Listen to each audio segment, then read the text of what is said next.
রাস্তায় সিটি কর্পোরেশনের সড়ক বাতি দেয়া আছে, কিন্তু সেই সড়ক বাতি জ্বলছে না। সন্ধ্যা থেকেই এরকম বন্ধ থাকে, মাঝে মাঝে মনে হচ্ছে যে বিজলি চমকায়, এরকম অবস্থা। রাস্তায় যারা চলাচল করে মানুষ, তাদের আসলে দুর্ভোগের সীমা নেই বললেই চলে। আমরা দেখাবো আপনাদেরকে যে রাস্তার সড়ক বাতিগুলো কী অবস্থা। এই যে সড়ক বাতি রয়েছে কিন্তু জ্বলছে না। আপনারা দেখতে পাচ্ছেন যে মেন রাস্তার পাশে সড়ক বাতি রয়েছে, কিন্তু সড়ক বাতিগুলো জ্বলছে না। রাস্তায় গাড়ি চলাচল করছে, সড়ক বাতিগুলো যদি জ্বালানো হতো তাহলে মানুষের চলাচলের ক্ষেত্রে ভয় কাজ করা সেটা দূর হতো, কিন্তু এরকম অবস্থায় সড়ক বাতিগুলো চলছে।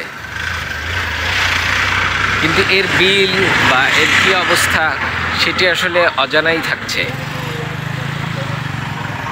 প্রতিটি সড়ক বাতি এরকম অবস্থা,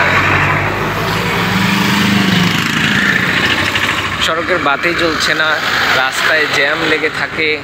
এটা মানুষের নিত্যদিনের অবস্থা একেবারে পরিণত হয়েছে, যে দুর্ভোগের সীমাহীন দুর্ভোগ রাজধানী ঢাকায় চলাচল করা মানুষের জন্য, এবং রাজধানীর আশপাশের এলাকাগুলোতে আরও বেশি। আপনারা দেখতে পাচ্ছেন যে সড়ক বাতিগুলো জ্বলছে না।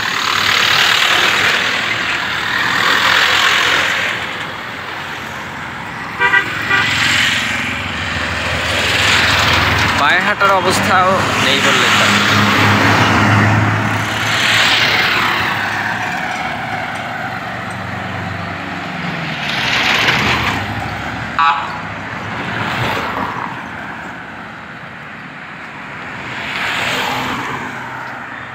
মানুষের দুর্ভোগের একটি জায়গা এই ডেমরা সড়ক।